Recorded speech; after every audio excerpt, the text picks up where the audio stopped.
Semuanya semoga dalam keadaan sehat walafiat. Eee, sudah sarapan semuanya?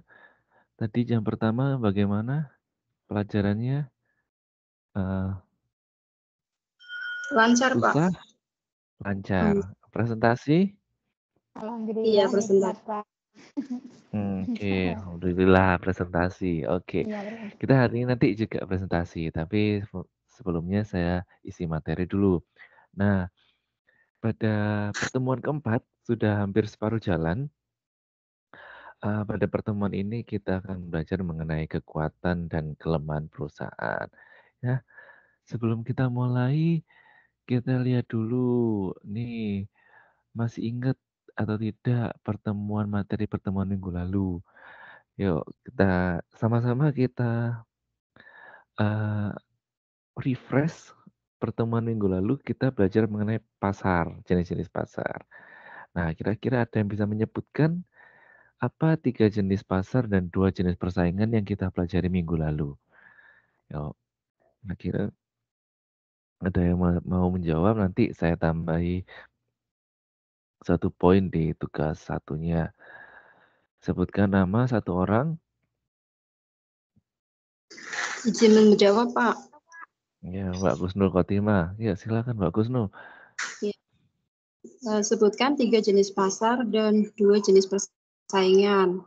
Jenis pasar yang Betul. pertama itu ada pasar monopoli, pasar Mhm, oligopoli dominan, pasar oligopoli mhm. besar, dan persaingan ada persaingan monopolistik dan persaingan sempurna. Oke, bisa diulangi pasar monopoli, kemudian pasar oligopoli, oligopoli apa? Dominan, dominan, Dominan, kemudian oligopoli besar, apalagi? Oligopoli pesat, kemudian persaingan oligopoli, monopolistik.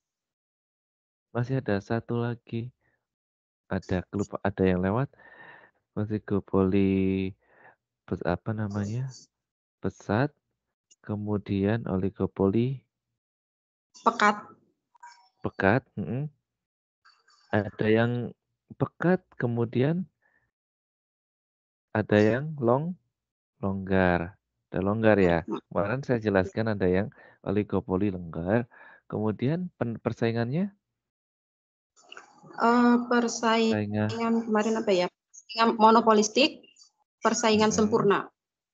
oke, terima kasih Mbak Kusnul Khotimah.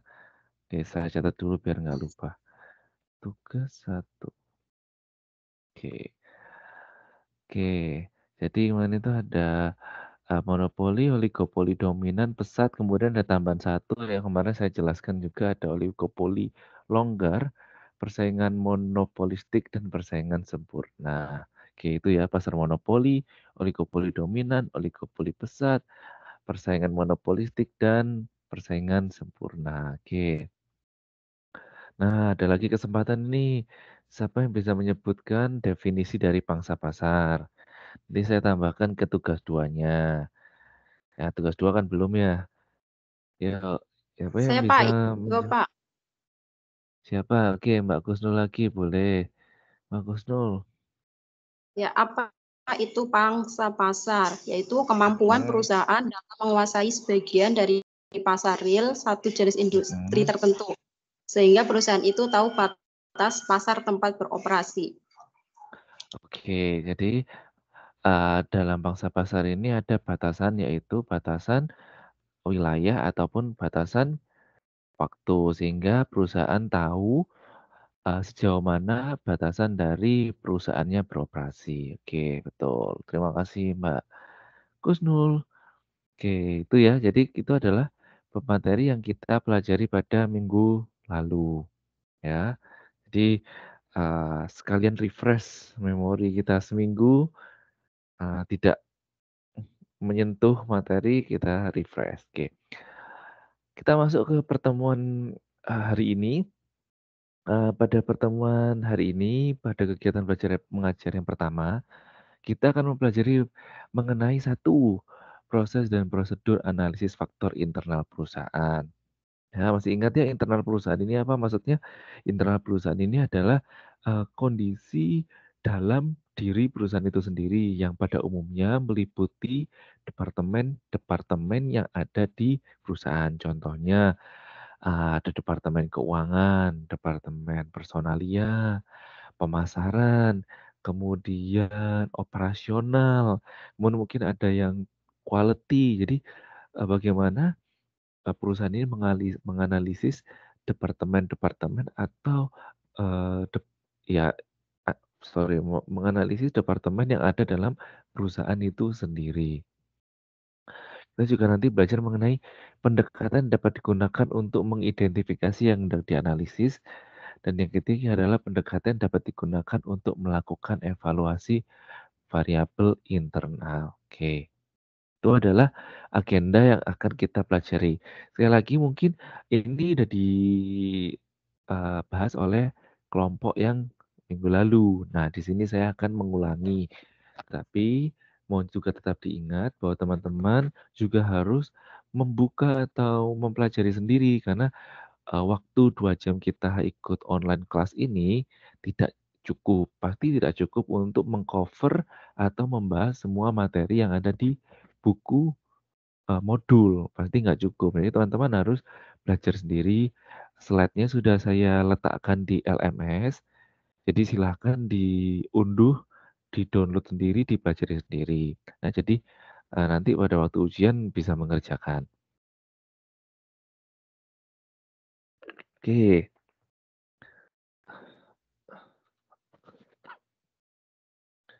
Yang pertama untuk mengidentifikasi variabel-variabel internal yang ada di perusahaan itu, biasanya perusahaan ini memiliki dua cara atau dua tahapan. Yang pertama adalah mengidentifikasi komponen variabel internal. Ya. Jadi perusahaan ini harus tahu dulu permasalahan-permasalahan internal yang terjadi di perusahaan. Nah, permasalahan internal ini juga didasarkan pada setiap departemennya. Pasti ya, permasalahan yang ada di marketing atau di sales akan berbeda dengan permasalahan yang ada di produksi, atau mungkin saling berkorelasi. Contohnya, misalnya nih, sales sudah membuat forecasting atau forecasting ini perencanaan penjualan selama 1 tahun ke depan, tetapi ternyata di bagian produksinya tidak bisa mengejar target produksi. Nah, ini kan sebenarnya permasalahan yang saling berkorelasi ya antara penjualan dengan produksi. Atau mungkin permasalahan yang berdiri sendiri, yaitu misalnya nih permasalahan di departemen personalia. Contohnya misalnya banyaknya karyawan yang sakit misalnya pada bulan tersebut karena misalnya terkena wabah. Nah, kayak misalnya flu nih, banyak musim flu banyak yang izin. Nah, ini kan permasalahan yang, berdiri independen atau tapi juga sebenarnya berkolerasi dengan berjalannya proses produksi, kayak seperti itu ya. Yang kedua dievaluasi komponen tersebut. Jadi setelah kita mengidentifikasi permasalahan yang ada di internal perusahaan, kemudian kita identifikasi, kenapa sih kita evaluasi, mohon maaf, kita evaluasi, kenapa sih hal ini bisa terjadi? Nah, cara mengevaluasinya gimana? Ya banyak caranya, misalnya bisa lewat meeting dulu, di-meeting-kan, kemudian menggunakan, eee, berbagai metode, misalnya diagram tulang ikan, atau membuat sebuah ya diagram 5W1H. Banyak sekali metode untuk mengetahui akar permasalahan dari, perusahaan. Oke, jadi itu adalah cara tahapan mengidentifikasi variabel internal. Yang pertama ada mengidentifikasi komponen variabel internal, kemudian mengevaluasi komponen tersebut. Oke, coba dipahami dulu.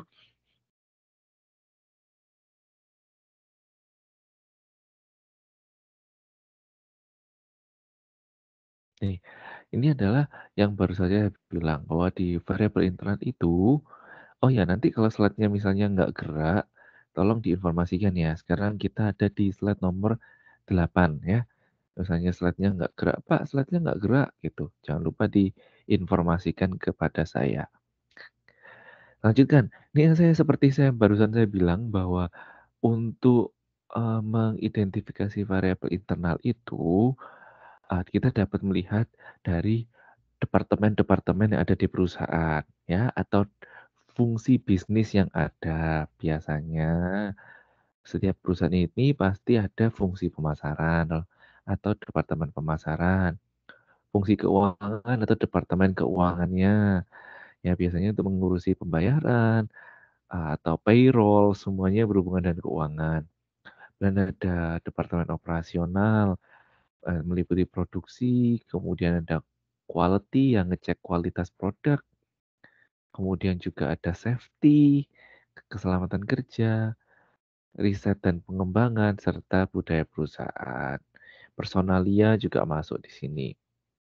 Oke, jadi ini adalah pendekatan melihat kondisi internal perusahaan dari fungsi-fungsi atau departemen yang ada di dalam perusahaan. Nah, mungkin ini bertanya, kalau misalnya perusahaannya masih startup, masih perusahaan kecil, bagaimana Pak? Ya, biasanya fungsinya akan lebih sederhana. Biasanya cuma ada penjualan dan produksi misalnya. Produksi akan merangkap dengan quality atau kualitas seperti itu. Mungkin juga penjualan merangkap sebagai keuangan, disesuaikan ya. Kalau perusahaannya kecil ya, fungsinya juga kecil. Oke.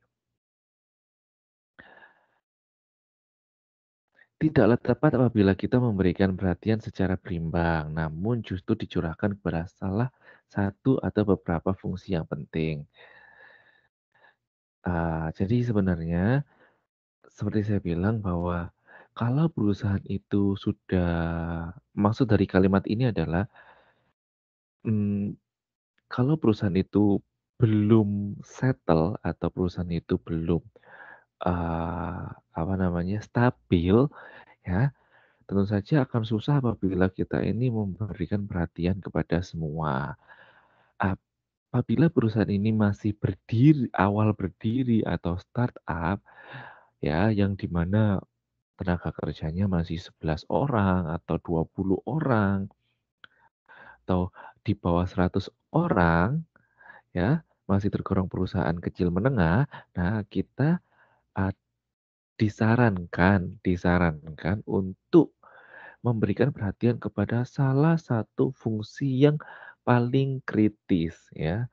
Kita hanya disarankan untuk memberikan perhatian kepada salah satu fungsi yang paling, penting atau paling kritis. Misalnya ketika perusahaan ini adalah perusahaan yang masih baru berdiri, mungkin dia akan alangkah lebih baik untuk memberikan perhatian kepada fungsi pemasaran dan produksinya saja.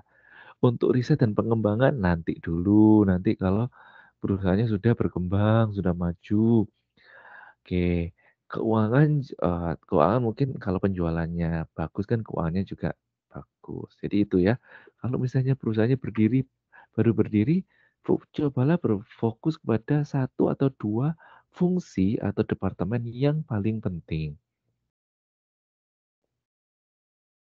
Oke.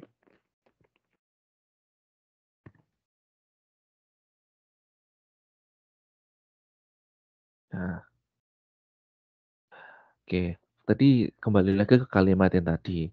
Tidaklah tepat apabila kita memberikan perhatian secara berimbang, namun justru curahkan kepada salah satu atau beberapa fungsi yang penting. Mengapa? Alasannya sudah saya jelaskan, ya. Nah, sekarang, eee, kira-kira mengapa hal ini itu apabila kita berusaha memberikan perhatian kepada seluruh departemen, eee, fokus pada seluruh departemen, kira-kira apakah ada akibatnya? Tentu saja bagus ya kalau kita memberikan fungsi kepada seluruh departemen, tetapi kalau perusahaannya baru berdiri, kira-kira, baik atau enggak? Kalau enggak baik akibatnya akan seperti apa? Yuk kita diskusi. Sebutkan nama, seperti biasa nama, kemudian jawabannya. Oke. Ini kasusnya kalau apabila perusahaannya perusahaan kecil ya. Kalau perusahaan kecil, kenapa sih kita tidak disarankan untuk memberikan perhatian ke semua lini bisnis, ke semua fungsi, ya? Ke ya iya iya iya bagus kalau kita mampu, tapi biasanya disarankan untuk fokus ke hal yang penting. Apabila kita mau fokus kepada semua fungsi, akibatnya apa yang terjadi? Ini konteksnya perusahaan kecil ya, konteks perusahaan sederhana.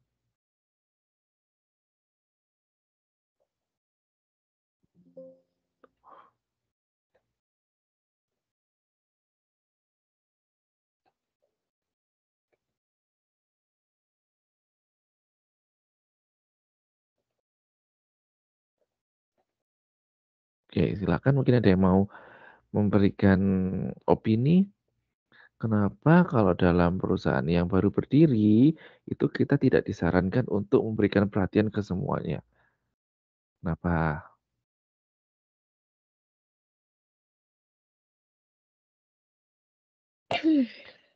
Ya Selamat siang, silakan Pak. dengan selamat siang, dengan siapa? Mbak Nani? Hikmah. Iya, selamat Oh, siang. Mbak Ya, yang teman siapa nih yang ngomong? Mbak Nani Nani yang dulu deh.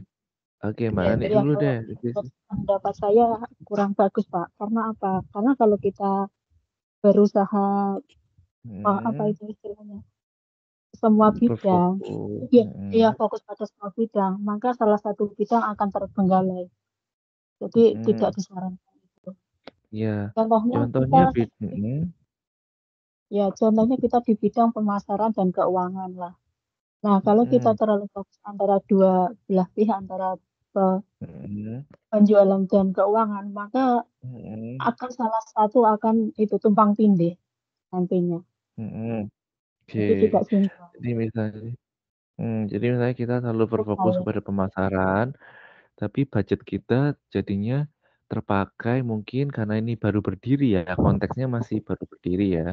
Kita berfokus kepada budget budget atau keuangan kita alokasikan kepada pemasaran, otomatis eh, jangan sampai nanti malah mengganggu keuangan atau alokasi untuk pembelian bahan baku atau semisal apa namanya, pembayaran karyawan atau perbaikan mesin yang lebih penting, seperti itu. Mungkin pemasarannya sementara bisa dilakukan lewat online yang minim biaya, bukan pemasaran yang misalnya menggunakan memerlukan butuh banyak biaya seperti promosi di koran atau di radio, seperti itu. Oke, boleh, makasih Mbak Nani. Yang berikutnya siapa yang mau? Mmm, saya siap Mbak. Siap, Mbak Ikma dulu, baru Mas Asep. Mbak ya, Ikma silakan. hmm, Gimana jika kabar? alhamdulillah kabarnya baik, sehat. Baik, Bapak gimana? baik, sehat. Sehat. Oke, Mbak Ya. Mbak Ikma silakan. Ya Pak, izin menjawab ya Pak. Ini kan tadi pertanyaan Silakan. jika fokus pada semua bidang. Kalau menurut saya ini eh, Mhm, pada perusahaan yang startup atau baru berdiri itu bisa mhm, membuang-buang waktu. kenapa yang itu? yang harusnya lebih fokus pada hal-hal penting saja gitu. Jadi kalau misalkan Boleh, gitu kayak apalagi kan modal pasti masih kecil ya Pak. Itu kan masih mepet, jadi membuang-buang modal juga gitu. Banyak modal yang mhm. perlu dikeluarkan untuk hal-hal yang mungkin kurang penting gitu. Oke, Jadi malah setuju. perusahaannya nggak maksimal gitu. Harusnya kita bisa lebih fokus pada hal-hal yang penting lebih dahulu. Seperti itu, Mhm, Pak. oke, thank you, betul sekali. Jadi mungkin nggak apa-apa kalau misalnya dia ini kuat modal, kemudian langsung membuat skala yang besar. Tapi kalau misalnya dia mau benar-benar berangkat dari startup, kita harus harus memperhitungkan apabila kita mengalokasikan sumber daya.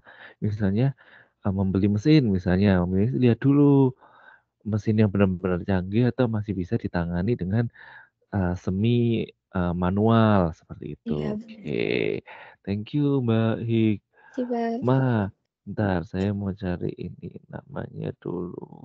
Kemudian ada Mas Asep ya, silakan Mas Asep sambil Iya Pak, ngisi. selamat Bagaimana pagi Pak. kabar pagi? Kabar baik Gimana Pak, kabar? kabar baik. Kabar baik? Ya Ya, apa silakan Mas kabar Asep. Pak? Baik juga. Baik, kalau menurut saya Pak, Mhm, eh, ini dalam konteksnya startup atau perusahaan baru berdiri. Ini saya ambil betul. contohnya di perusahaan ini, perusahaan F&B ya, Food and Beverage.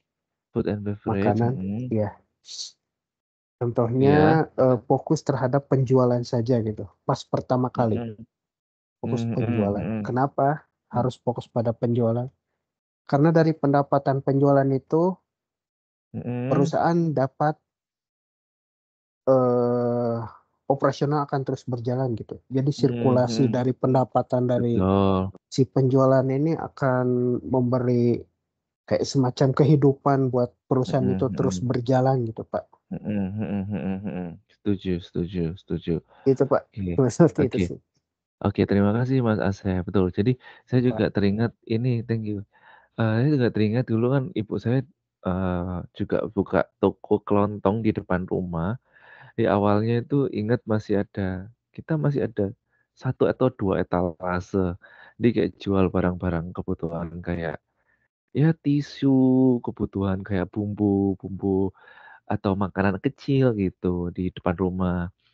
Nah, kemudian awalnya emang dual etalase, jadi ya kita fokus dulu, kita nggak ada promosi, nggak ada apa, ya toko kecil ya. Kemudian kita fokus ke penjualan, kita buka jam operasional panjang dari pagi jam 6 pagi sampai jam 10 malam. Kemudian lama-lama nambah etalase sampai akhirnya ya etalasenya nggak cuma 2 tapi jadi banyak gitu. Jadi, ketika startup ini karena modal kita juga masih kecil pada waktu itu, jadi, eee Mmm, kita dulu waktu belanja kebutuhan juga masih, awalnya belanjanya misalnya nih, belanja, masako atau bumbu-bumbu, kita belinya satu renteng gitu, satu rentengan atau satu renceng. Kemudian, setelah berkembang lama-lama, banyak orang yang beli, akhirnya kita bisa nambah dikit-dikit beli 2.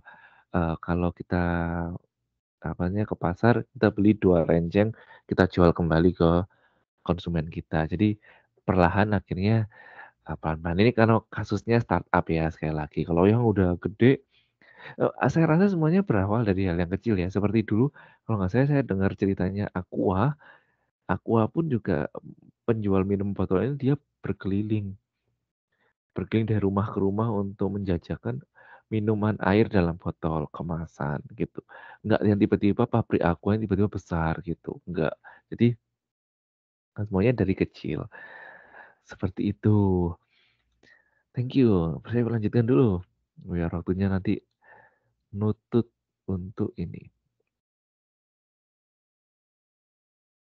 Oke. Nah, kalau tadi kan saya jelaskan bahwa eee, kita berfokus ini kalau berdasarkan skala perusahaannya ya, kalau skala kecil atau startup, ya kita fokus pada fungsi-fungsi yang krusial atau yang penting saja. Nah, selain itu, fungsi perusahaan itu berbeda sesuai jenis fungsi industrinya ya. Misalnya nih yang pertama ada kompetensi fungsional perusahaan di setiap tahap berbeda.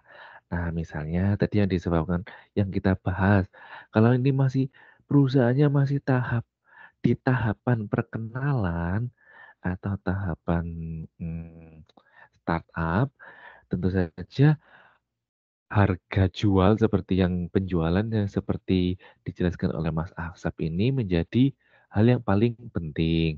Kemudian juga modal tadi yang sempat disinggung oleh Mbak Hikmah, itu juga menjadi hal yang sangat penting.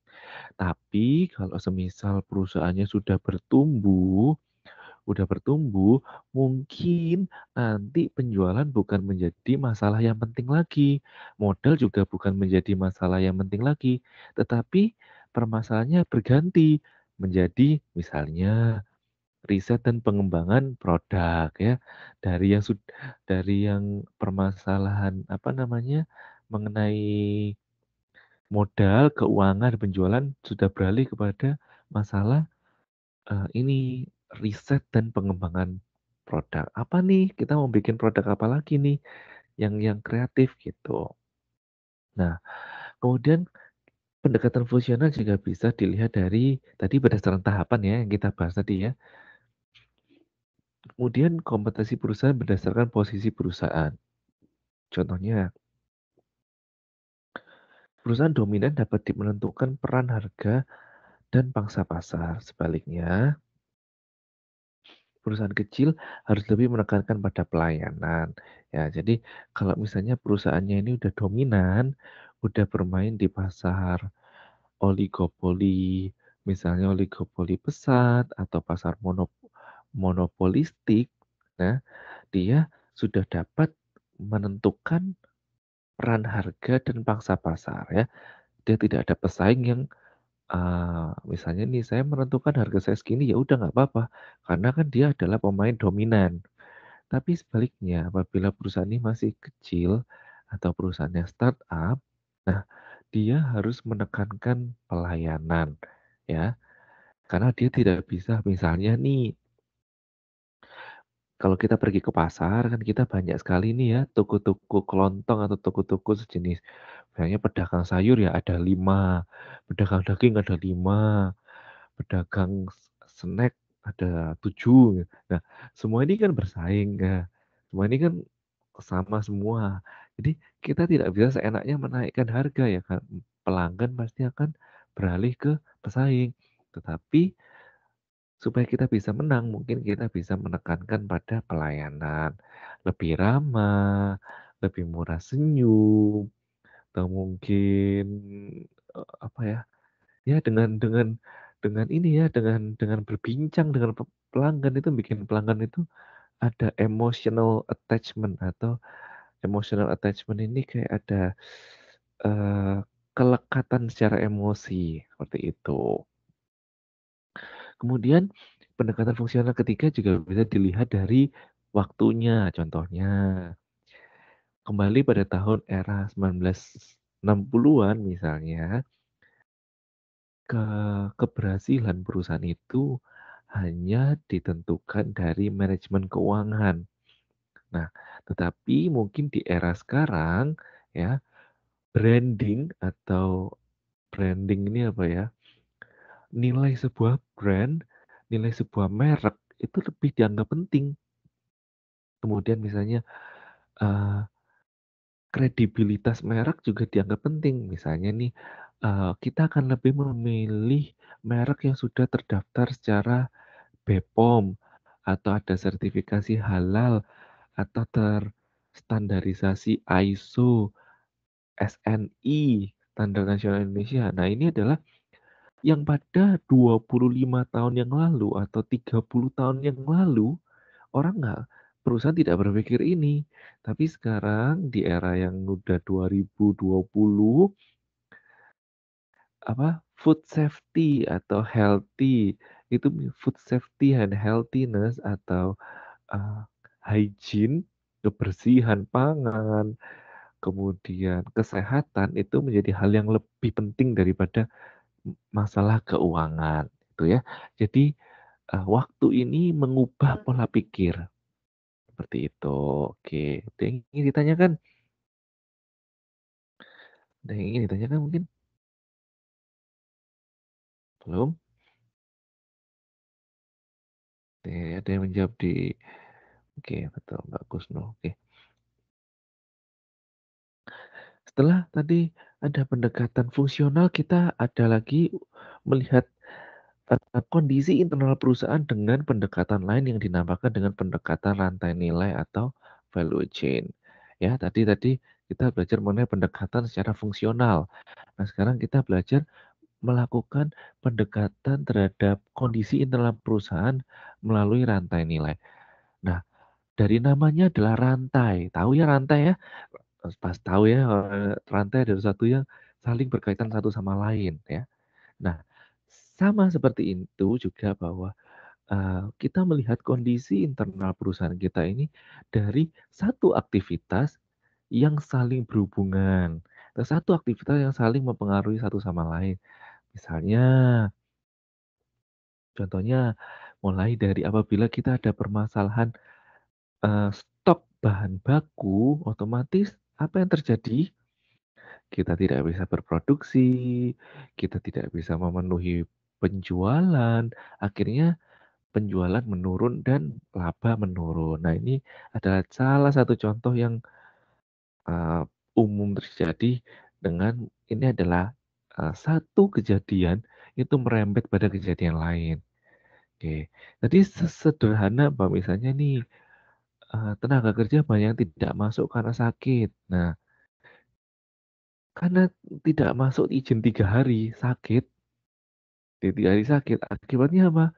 Ya produksi di 3 hari tersebut jadi menurun, yang biasanya sehari bisa memproduksi 150 produk, akhirnya jadi cuma 50 produk karena banyak yang sakit. Nah, ini adalah salah satu dampak atau contoh dari rantai nilai atau value chain.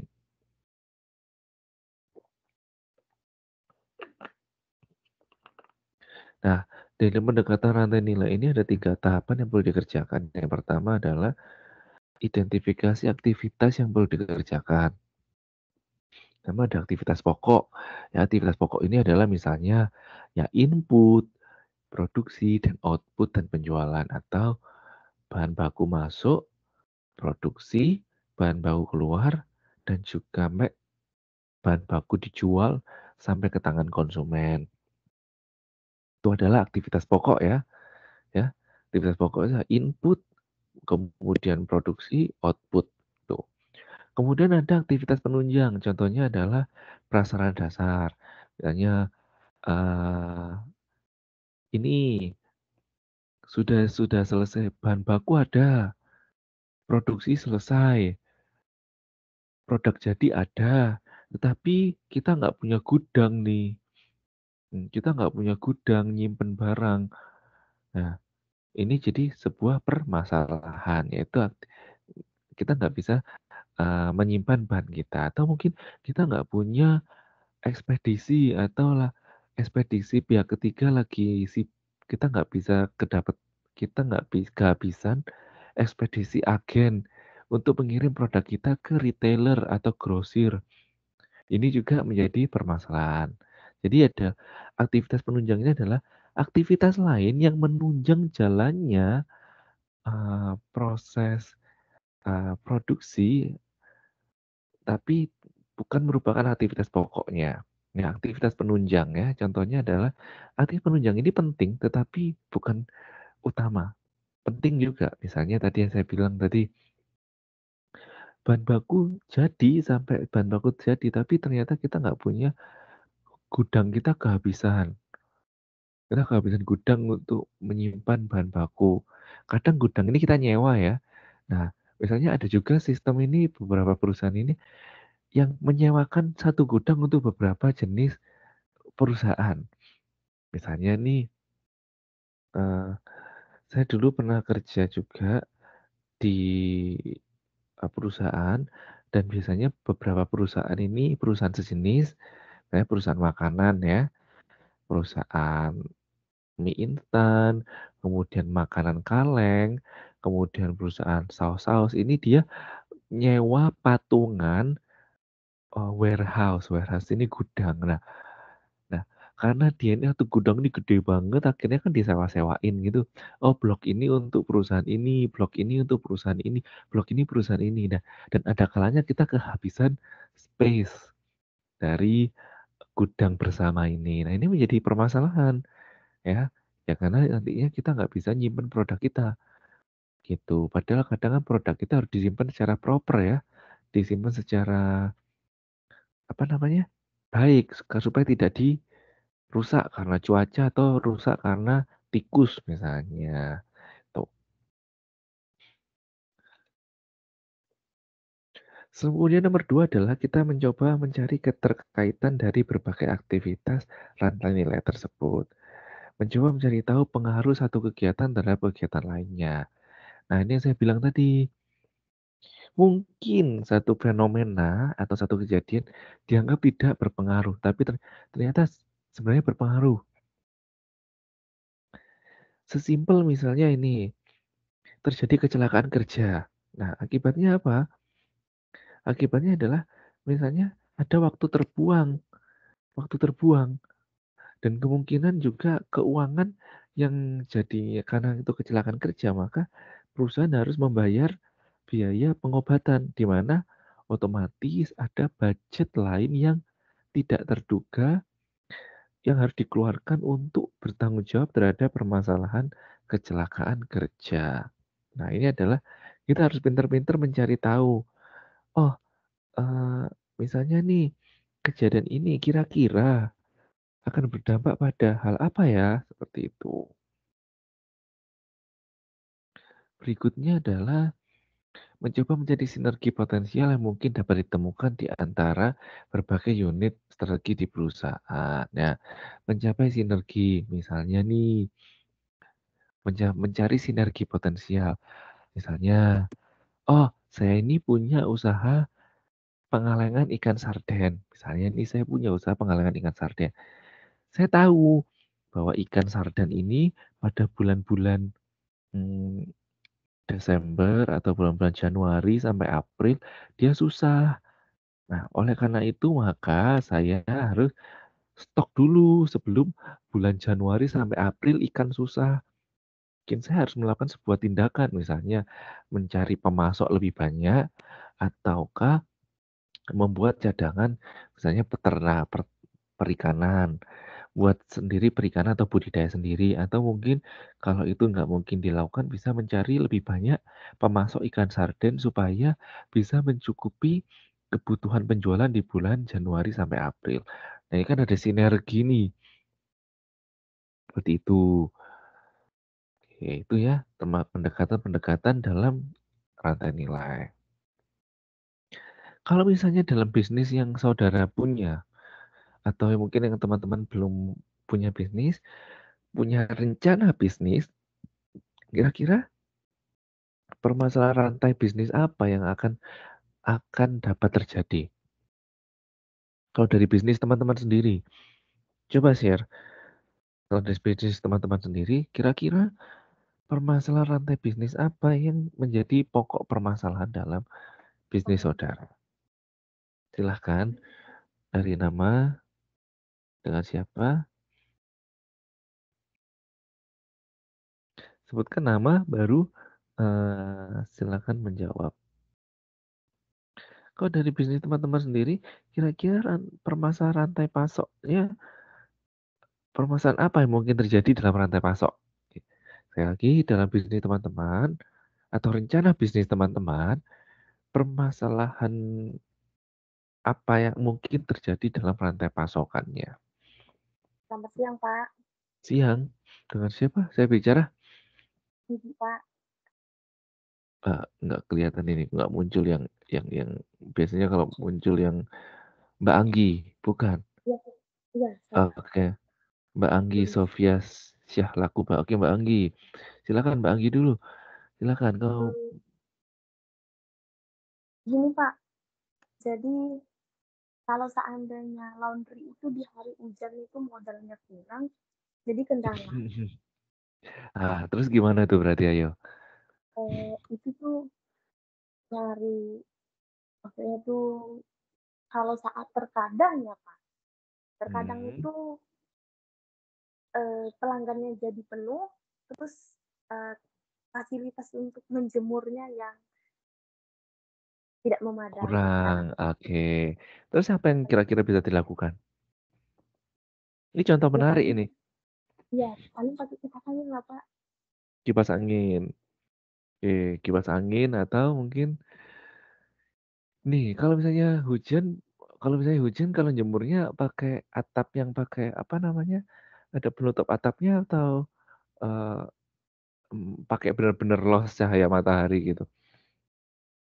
Biasanya kan ada kan rumah yang ada ininya ya apa sih itu fiberglass ya yang ada. Jadi jadi nggak benar-benar dijual dijemur di luar tapi kayak ada apa sih kayak penutup gitu di atapnya dari fiberglass jadi cahaya masih masuk. Jadi kalau hujan pun masih bisa dijemur tapi eh, bisa dijemur tapi ya memang nggak ada cahaya matahari gitu. Jadi selama ini cuma pakai kipas angin doang. Kipas angin aja. Iya, Pak. Kalau Hmm. seandainya hujan gitu modalnya kurang, jadi ada satu tempat gitu kan, tempat yang Hmm. dibuat untuk jemur gitu, Pak. Ya oke. Jadi solusinya itu ya. Mungkin nanti kalau misalnya modalnya udah banyak, beli mesin pengering. Apa? Iya, Pak. Mesin pengering. Jadi kayak mesin yang digiling itu, tapi itu listriknya nggak banyak sih itu. Tapi sangat membantu. paling nggak bisa 80%. Mbak Anggi ini posisi di mana ya? Saya lupa. Di Hong Kong apa di Taiwan? Oh, di Hualien ya. Kalau di Taiwan kan ini ya pakai mesin penggiling ya. Mesin apa? Iya. Dryer mesin. Masukin Nah, situ. kalau untuk Indonesia angkanya masih tinggi tuh Pak harga modal. Hmm, hmm, hmm, hmm. Sudah di atas puluhan juta itu Pak. Oh gitu. Kalau di sini kayaknya semuanya modal itu sih. Ya kan di sini kan laundry nggak ada. Laundry ada, tapi yang banyak itu yang ini, yang kita masukin sendiri, kita tunggu sendiri. Nah itu kan dia pakai itu ya. Semoga nanti laundrynya gede, akhirnya bisa cukup modal untuk membeli mesin pengering ya, gitu ya. Oke, thank you Mbak Anggi sharingnya. Yang lain mungkin dengan kalau bisnis teman-teman Mas Asep, silakan Mas Asep, udah angkat tangan nih. Mas Asep, Ya, terima kasih iya, Pak atas waktunya. iya, iya silakan. Mas Asep. Ini bagaimana rantai bisnis saudara? Apa terdapat Mm-mm, permasalahan dalam rantai bisnis saudara? mm-mm, Oke, saya mm-mm, akan membicarakan tentang pekerjaan saya ya Pak. Saya kan di mm-mm, restoran. mm-mm, Jadi mm-mm, beberapa ingredient atau mm-mm, bahan ingredient, bakunya itu mm-mm, harus impor gitu dari Italia. mm-mm, Nah, mm-mm, korelasinya pas kemarin ada mm-mm. perang itu Pak, yang Oh, perang Ukraine sama ya Rusia. Rusia. Heeh. Jadi stok dari Italinya itu di stop sebab gandumnya nggak datang Ah, ke Italia gitu. oh gitu. Iya, Kemudian apa yang kok. dilakukan dari restonya kalau di stop dari Italia? Iya. Jadi sebelumnya saya sudah melakukan riset juga. Jadi ada Mm-mm, beberapa eh, tepung. Oke, mm-mm, ingredientnya tepung. Ada beberapa mm-mm, tepung yang bisa mm-mm. saya mix berbagai merek untuk menghasilkan tepung tersebut gitu. Oh gitu. Persamaannya itu 90% ya. Mhm. Wah Itu keren yang banget pertama. bisa. Ya, itu yang Mhm, pertama. Terus yang kedua, mhm, karena kejadian itu kita sewa mhm, seperti gudang gitu Pak, seperti yang Bapak bilang tadi. Tapi ini mhm, sebuah penyimpanan gitu dalam jumlah besar. Biasanya kan kita mhm, dalam seminggu itu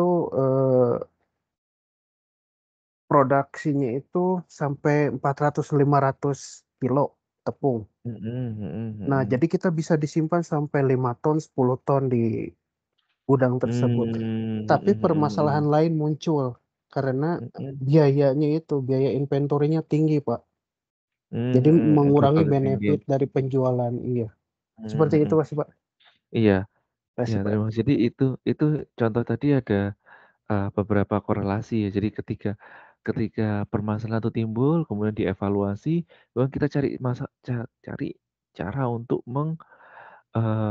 mengatasi kayak tadi yang disebutkan Mas Asep, dia mencari cara untuk menggantikan, mensubstitusi bahan bakunya menjadi bahan lain yang diracik sendiri dan kemudian, eee, un mensinergikan supaya penjualannya bisa tetap berlangsung menggunakan ini, apa namanya, gudang. Nah, muncul lagi permasalahan. Nah, ini adalah yang kita sebut dengan korelasi ketika yang kita tadi ini, identifikasi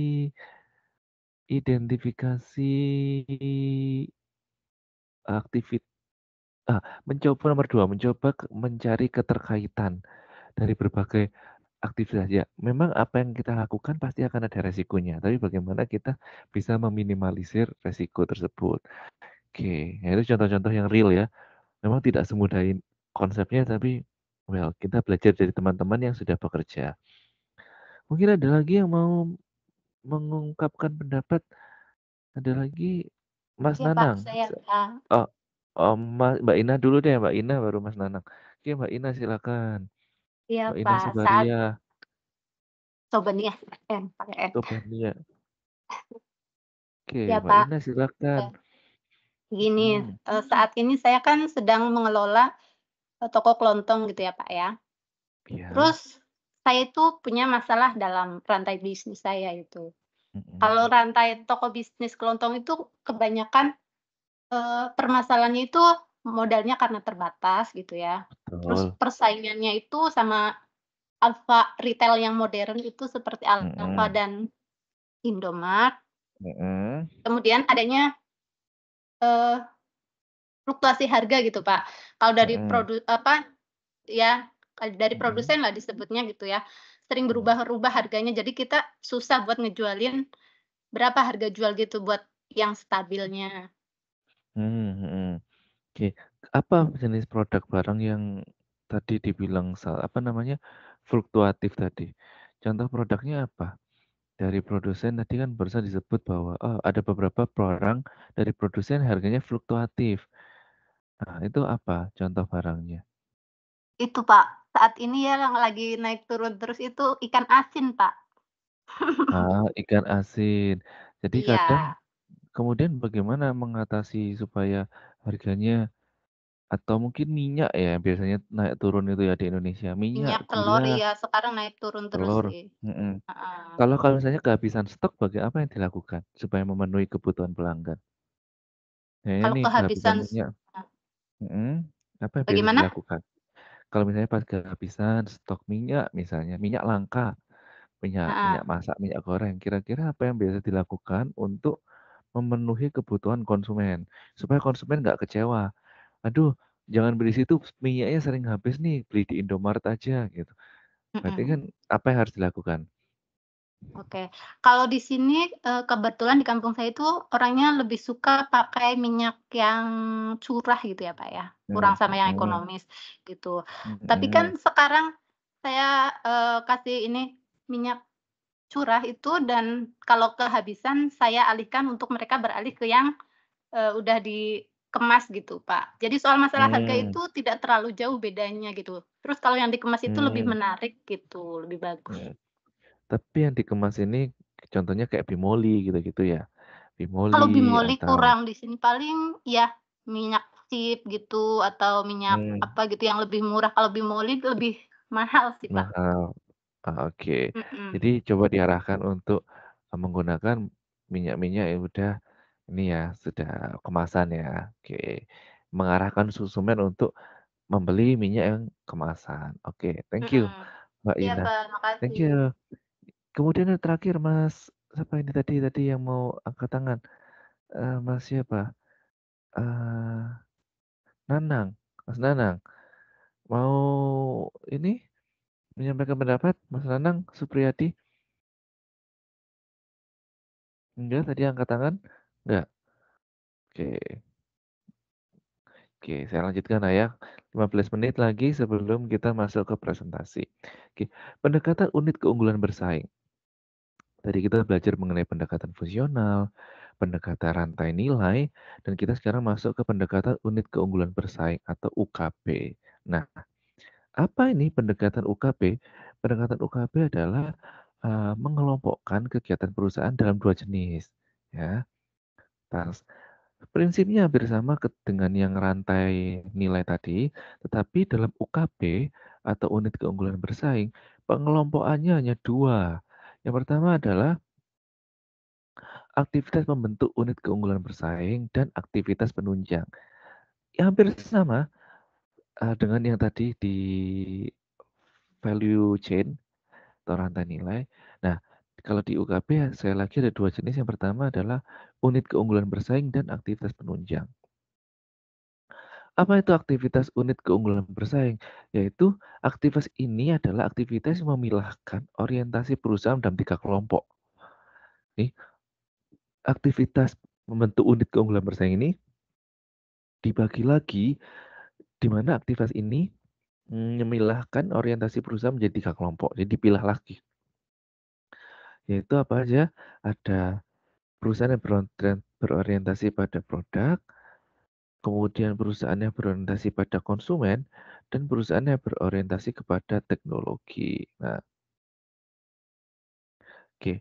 Jadi, perusahaan yang berorientasi pada produk contohnya adalah biasanya adalah perusahaan-perusahaan yang dia fokus pada penjualan saja.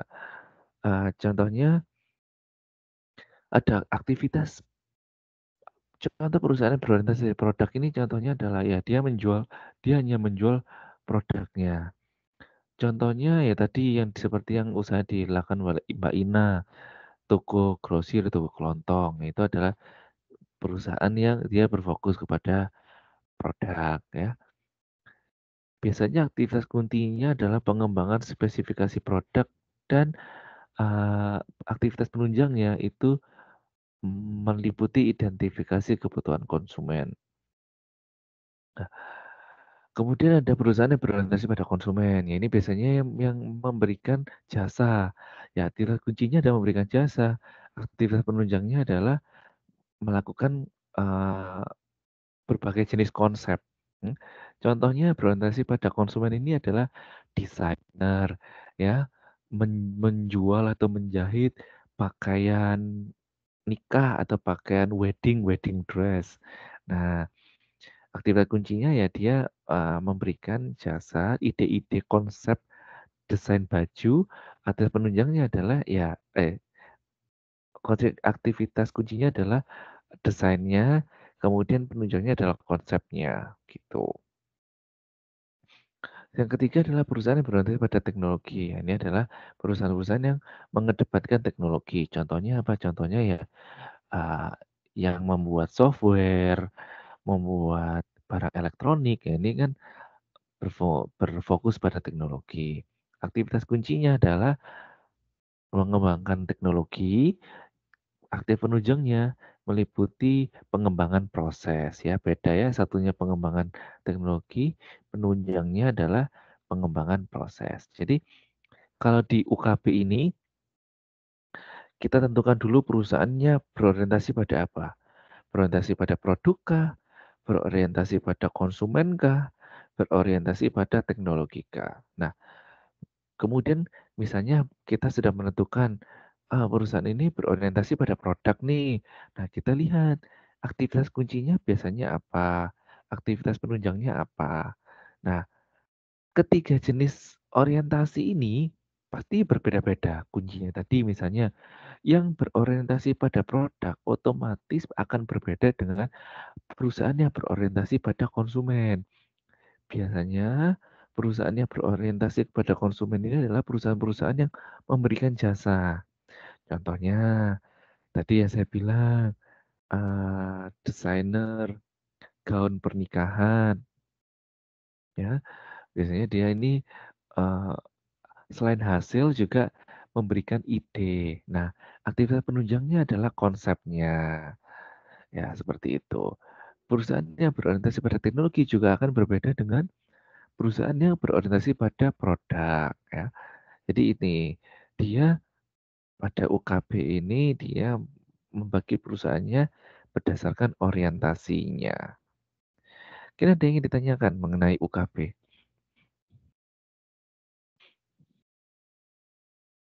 Coba dipahami dulu mengenai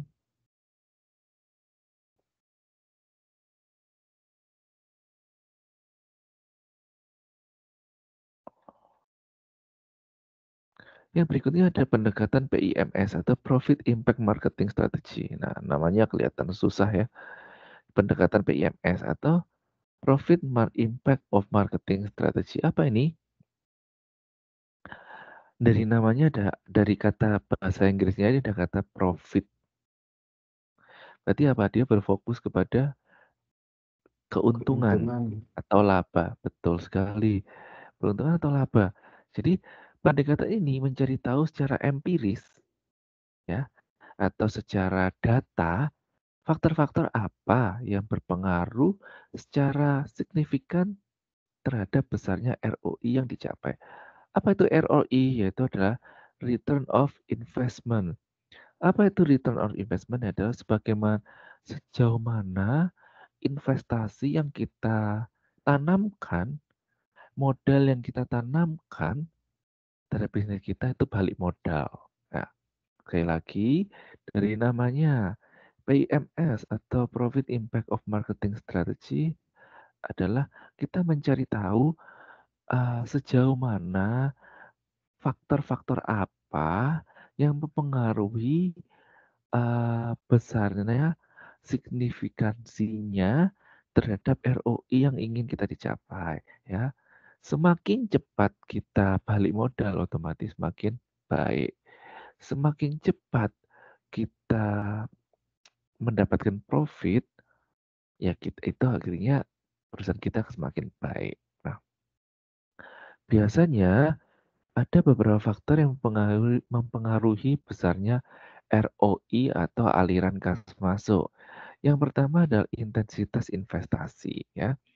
Kalau kita investnya semakin besar, ya otomatis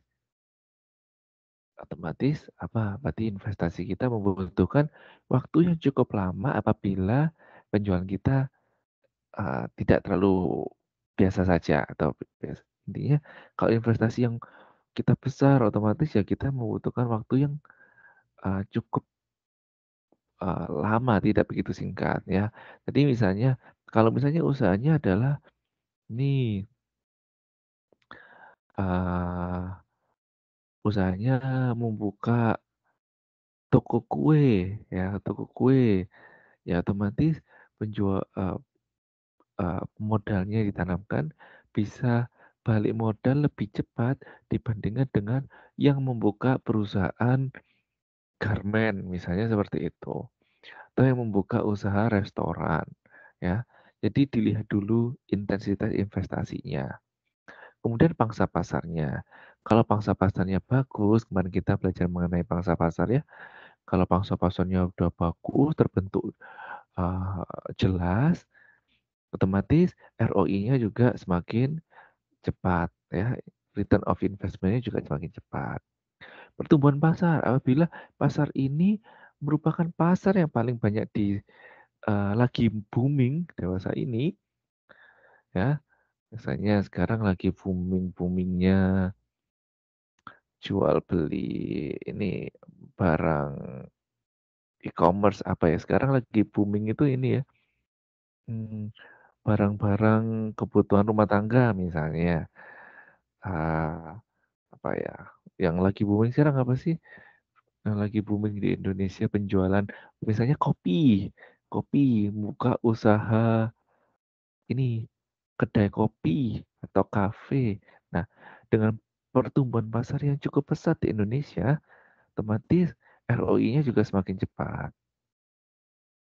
Kemudian daur kehidupan barang. Kalau misalnya barangnya ini semakin cepat untuk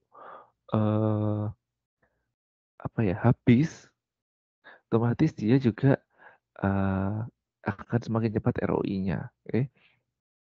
Daur kehidupan barang. Kemudian rasio biaya pemasaran besarnya penjualan. Jadi semakin kecil biaya pemasarannya tapi penjualannya besar, otomatis ROI-nya juga semakin cepat ya. Tapi misalnya pemasarannya biayanya tinggi tetapi penjualannya rendah ya ROI-nya lama. Kalau yang lebih parahnya lagi pemasarannya biayanya besar, penjualannya kecil, nah ini ROI-nya juga semakin lama lagi seperti itu. Nah, khusus untuk materi manajemen strategik ini, kita teman-teman masih S1, kita hanya berfokus kepada intensitas investasi dan pangsa pasar. Oke. Jadi PIMS nanti kita bahas mengenai intensitas investasi dan pangsa pasarnya. Oke. Terakhir ada pendekatan 7S, yaitu pendekatan ini mengisyaratkan mengevaluasi 7 variabel organisasi, yaitu yang pertama adalah mengetahui dan mengevaluasi 7 variabel organisasi. Yaitu ada 7S berarti depannya semuanya S semua. Contohnya adalah struktur, strategi, staff, style atau kayak manajemen, manajemen. Kemudian ada sistem prosedur, ada keahlian atau skill, ada shared value atau budaya. Jadi melihat kondisi internal perusahaan dari 7 hal yang ada di lapangan. Nah, 7 hal ini semua huruf depannya itu adalah S. Struktur, strategi, staff, style, sistem prosedur, skill, dan share value. Nah, ini kalau 7S ini nggak terlalu susah ya. Bisa dipelajari sendiri. Oke. Oke, ada pendekatan lain yang berdasarkan departemen. Ada berdasarkan departemen keuangan, manajemen, SDM, dan kompetensi inti. Well, Mungkin itu supaya waktunya nutut yang bisa saya sampaikan untuk materi hari ini. Kita sekarang jam 12:04 kita beralih ke apa namanya, presentasi kelompok. Kelompok 2 silakan, waktu dan tempat saya persilakan. Kelompok 2? Oh 2 kelompoknya siapa? PPT-nya udah di-share ke saya atau mau di ini sendiri? Assalamualaikum warahmatullahi wabarakatuh. Bapak, Waalaikumsalam. C, apa suaranya kedengaran? terdengar. Kayaknya minta bantuan Bapak aja yang share PPT-nya. Kemarin udah dikirim saya ya? Kayaknya udah deh Pak, KUUD yang itu Pak. Bentar ya, saya lihat dulu. Saya buka dulu, saya cek di WhatsApp.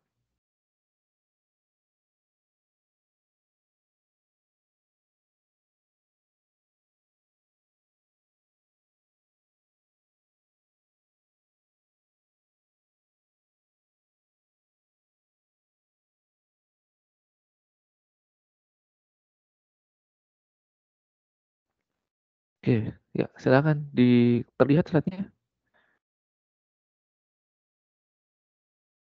Terlihat slide-nya? Kelihatan Sudah Pak. kelihatan Bapak. Oke, silakan dimulai. Ya, waktu dan tempat saya persilakan, saya mute ya, pihak saya dulu.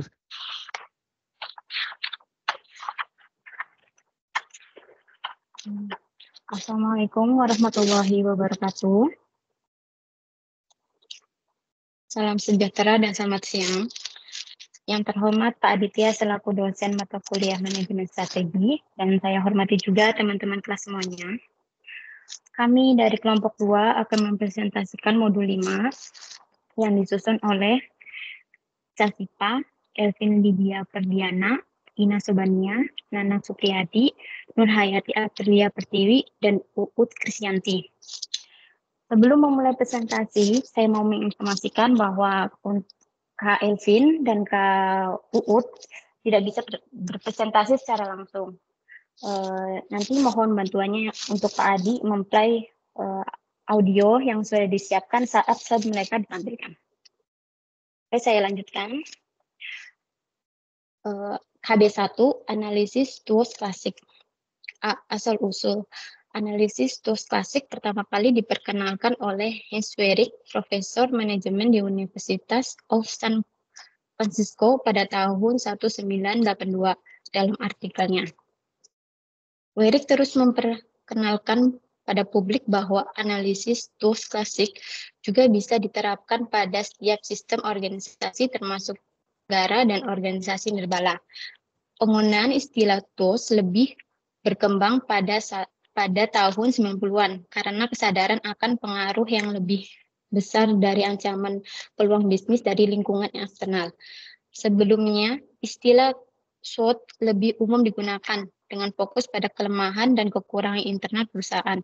Perubahan ini sejalan dengan munculnya pemikiran tentang sumber daya dan kompetensi inti dalam manajemen strategi. Next, Bapak.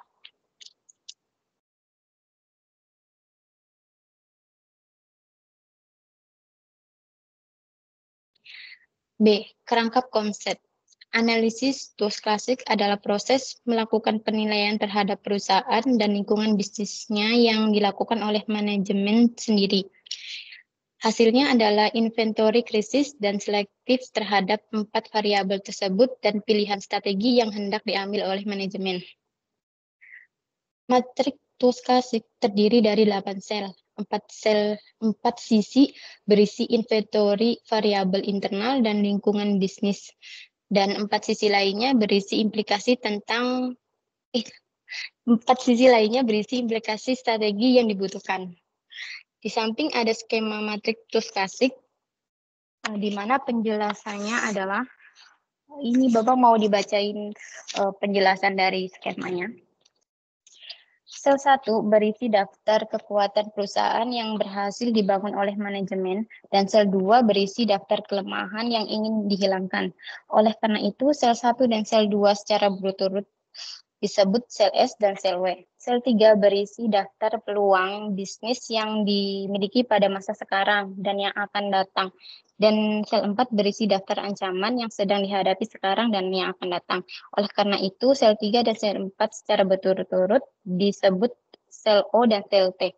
Sel 5 merupakan pilihan strategi yang hendak dipilih oleh manajemen berdasarkan kombinasi kekuatan dan peluang bisnis yang ada pada sel S dan sel O. Dan oleh karena itu disebut sebagai sel atau strategi SO. Strategi pada sel tersebut juga sering disebut sebagai strategi maksi.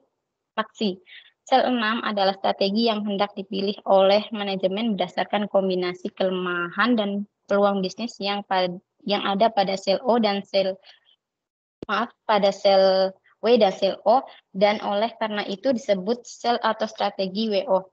Strategi pada sel WO sering juga dinamai sebagai strategi minimaksi. Sel 7 berisi pilihan strategi yang ditimbulkan oleh kombinasi sel S dan sel T, dan oleh karena itu disebut sel atau strategi ST. Strategi pada sel ST sering juga disebut sebagai strategi maksi-mini. Sel 8 berisi strategi hasil kombinasi sel W dan sel T, dan oleh karena itu disebut sel atau strategi WT. Next, Bapak.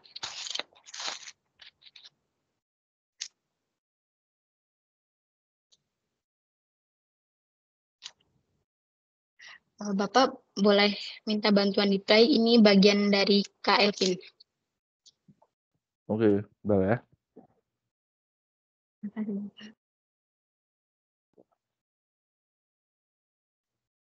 Baik, terima kasih Kak Kasipa untuk waktunya. Baik Pak, di sini saya akan melanjutkan presentasinya. Untuk bagian slide keempat ini membahas tentang tahap penyusunan matriks. Untuk mewujudkan matriks TOWSK ini diperlukan beberapa tahapan. Untuk tahapan yang pertama yaitu manajemen bersama konsultan melakukan identifikasi dan inventory terhadap kekuatan dan kelemahan perusahaan, yaitu dengan menggunakan salah satu pendekatan seperti pendekatan manajemen fungsional, pendekatan rantai nilai, pendekatan kompetensi inti, pendekatan 7S atau yang lainnya. Sebelumnya pendekatan ini sudah dibahas di minggu kemarin, yaitu di modul keempat, yang tidak dibahas oleh kelompok 1. Jadi di sini kelompok kami tidak perlu membahasnya, karena mungkin teman-teman sudah paham ya. Untuk tahap penyusunan yang kedua, manajemen mendeteksi lingkungan bisnis makro dan mikro yang memiliki pengaruh signifikan terhadap kinerja perusahaan sekarang dan yang akan datang. Untuk tahapan yang selanjutnya, manajemen merumuskan pilihan strategi yang mungkin dapat diimplementasikan dengan cara melakukan refleksi atas berbagai kombinasi dari indikator kekuatan, yaitu yang disingkat dengan S, kelemahan W, peluang O, dan ancaman T. Next, Pak.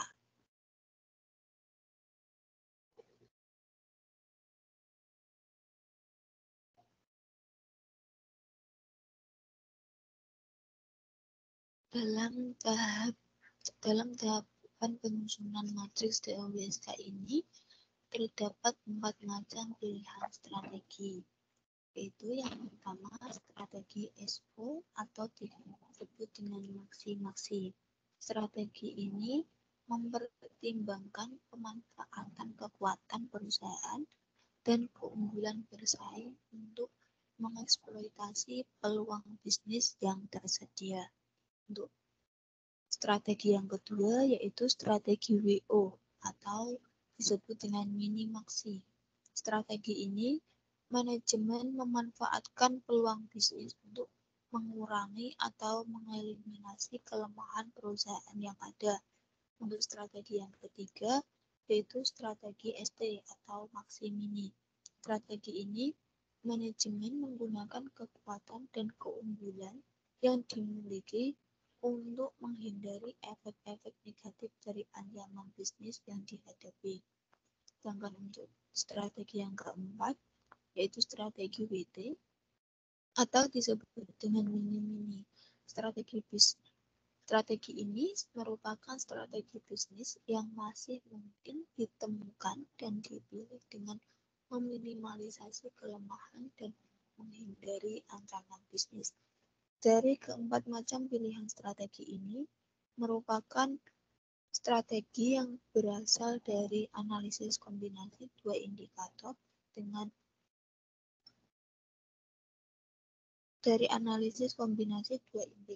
yaitu satu indikator dari satu variabel tertentu dengan satu indikator lain dari variabel yang lain. Sedangkan pada gambar di samping ini merupakan contoh gambar matriks interaksi antar indikator. Pada gambar ini disajikan matriks interaksi antar 10 indikator dari variabel kekuatan S dan 10 indikator dari variabel peluang bisnis atau O. Tanda plus dalam matriks gambar ini menggambarkan adanya kecocokan kombinasi antara satu indikator dengan indikator lainnya. Sedangkan tanda nol menggambarkan tidak adanya hubungan antara indikator atau hubungan yang sangat lemah. Sedangkan untuk tanda plus 2 ini menggambarkan hubungan yang sangat kuat. Pada gambar ini, dalam matriks interaksi terdapat kekuatan nomor 1 dari garis horizontal, yaitu cocok dengan berbagai peluang bisnis yang dimiliki, yaitu yang cocok dengan nomor 1, 2, 4, 7, dan 9 dari garis vertikal ke bawah dengan kombinasi 1 dan 1, 1 dan 2, 1 dan 4, 1 dan 7, dan 1 dan 9. Masing-masing ini akan menghasilkan pembuatan strategi. Dan ada juga kombinasi yang tersusun lebih dari satu indikator, seperti kombinasi 1 dan 1, 2, 1 dan 2, 4, 1 dan 4, 7, 1 dan 7, 9, 1 dan 1, 2, 4, atau bahkan sampai pada kombinasi 1 dan 1, 2, 4, 7, 9. Mungkin seperti itu.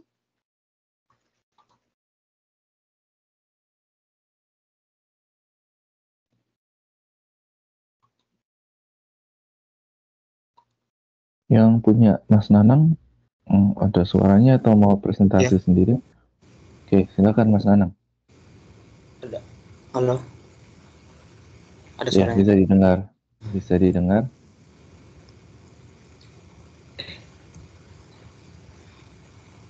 Baik, saya akan melanjutkan poin D, yaitu aplikasi matriks TOS. Pesher menggunakan matriks Tosca pada tahun 1982 untuk membantu Volkswagen dan Winnebago Industries (INC) merumuskan strategi bisnis mereka. Pada tahun 1992, lingkungan bisnis mobil mewah JB berubah akibat persaingan Jepang dan BMW Jerman. Meski demikian, DB memiliki keunggulan dalam aspek seperti kedekatan dengan pemasok, teknologi, dan image mobil. Strategi bisnis DB dapat dipahami melalui matriks Tosca, memungkinkan mereka menghadapi persaingan dan manfaat keunggulan yang dimiliki. Nah, di sini ada tabelnya, keunggulan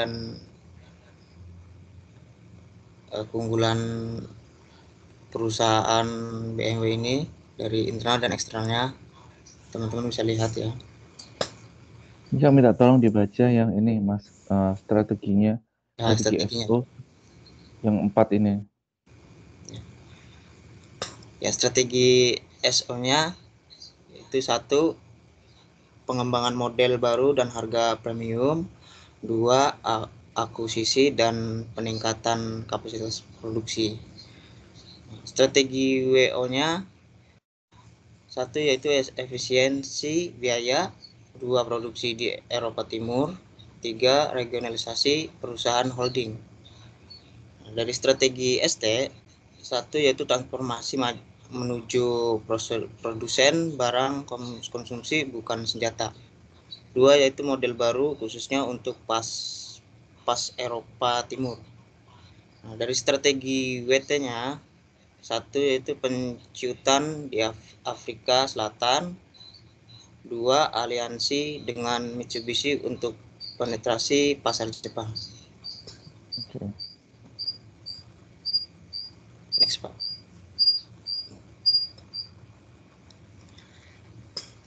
Nah, poin E-nya yaitu keunggulan dan kelemahan matriks TOS. Nah, 1 keunggulan dan kelemahan matriks TOS-K terletak pada karakter sederhana yang dimiliki. Matriks tersebut disusun hanya berdasarkan penilaian kuantitatif terhadap perusahaan yang dilakukan oleh manajemen, baik terhadap variabel internal maupun eksternal perusahaan. Tidak memerlukan teknik dan perhitungan yang rumit. Anggapan yang digunakan adalah manajemen telah benar-benar mengetahui secara detail seluk-beluk pengelolaan perusahaan yang dimimpinya. Oleh karena itu, sekalipun hanya bersifat kuantitatif, penilaian yang dilakukan manajemen dapat dipertanggungjawabkan. Dilihat dari sisi lain, sederhana ini pula yang menjadi sumber kritik terhadap matriks ini. Kesederhanaan juga menyimpan kemungkinan kelemahan dan kesalahan. Ini kualitatif ya, bukan kuantitatif ya, kualitatif. Kualitatif, Ya. Bang.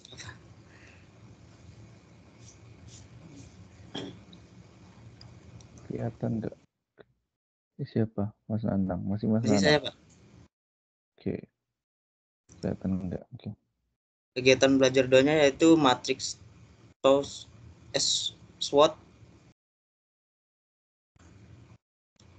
Nah, matriks SWOT ini sama seperti analisis TOS. Matriks SWOT 4K ini dimulai dengan membuat daftar tentang kekuatan, kelemahan, peluang, dan ancaman bisnis. Kemudian dilanjutkan dengan merumuskan implikasi strategi yang harus dipilih oleh manajemen berdasarkan pada posisi perusahaan dari salah satu dari 4 kuadrat yang ada. Nah, poin A-nya yaitu asal-usulnya. Tidak cukup banyak buku teks manajemen strategi yang menambah matriks SWOT 4K ini. Diduga sementara bahwa matriks SWOT 4K berasal dari konseptual tulisan Ken Andrew dan dikembangkan lebih jauh oleh Perch 2 dan Robinson Jr. Ada beberapa matriks yang serupa tapi tak sama untuk menjelaskan matriks SWOT 4K ini. Ini tabelnya yang serupa tapi tak samanya mungkin bisa ini Pak dilanjut ininya apa penjelasannya. Ini cuma gambaran SWOT 4 kuadratnya ini. Oke, bentar saya lihat dulu. Oke. Lanjut dengan Mbak Ina. Baik, kali ini saya akan menjelaskan tentang kerangka konsep matriks SWOT 4K. Teman-teman bisa melihat di sini ya, ada gambar matriks SWOT 4K. Di sini ada plusnya, yaitu peluang bisnis dan peluang bisnis itu, yang termasuk peluang bisnis itu ada kekuatan. Nah, di sini yang negatif dan positifnya itu dapat di pertumbuhan di grow pertama itu ya, kuadran 1. Kuadran 1 itu adanya positif. Maksudnya apa di sini tentang strategi pertumbuhan? Maksudnya, kuadran 1 itu diperoleh ketika nilai timbang kekuatan lebih besar dibanding dengan kelemahan perusahaan. Dan di saat yang sama, nilai dari tertimbang tersebut memiliki peluang lebih besar daripada nilai tertimbang ancaman bisnis. Nah, di sini itu seharusnya ya, perusahaan menerapkan strategi pertumbuhan sesuai dengan kekuatan perusahaan dan besarnya peluang bisnis yang dimiliki.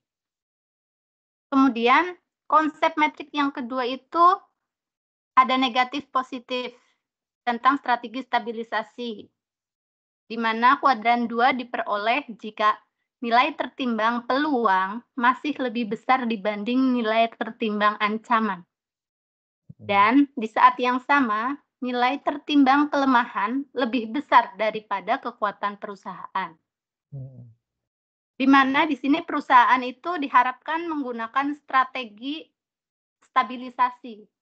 Mengapa? Karena perusahaan memiliki kelemahan yang cukup signifikan pada saat sesungguhnya masih tersedia peluang bisnis. Kemudian,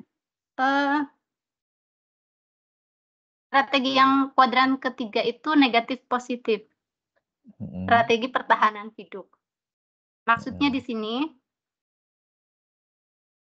yaitu kuadran 3 diperoleh ketika nilai tertimbang kelemahan lebih besar dibanding nilai tertimbang kekuatan. Dan di saat yang sama, nilai tertimbang ancaman lebih besar daripada nilai tertimbang peluang bisnis. Dalam hal ini, perusahaan disarankan menggunakan strategi penyelamatan yang diperlukan untuk mempertahankan hidup perusahaan. Kemudian ada strategi kuadran keempat, negatif positif atau strategi diversifikasi, yaitu kuadran 4 diperoleh jika nilai tertimbang ancaman lebih besar daripada nilai tertimbang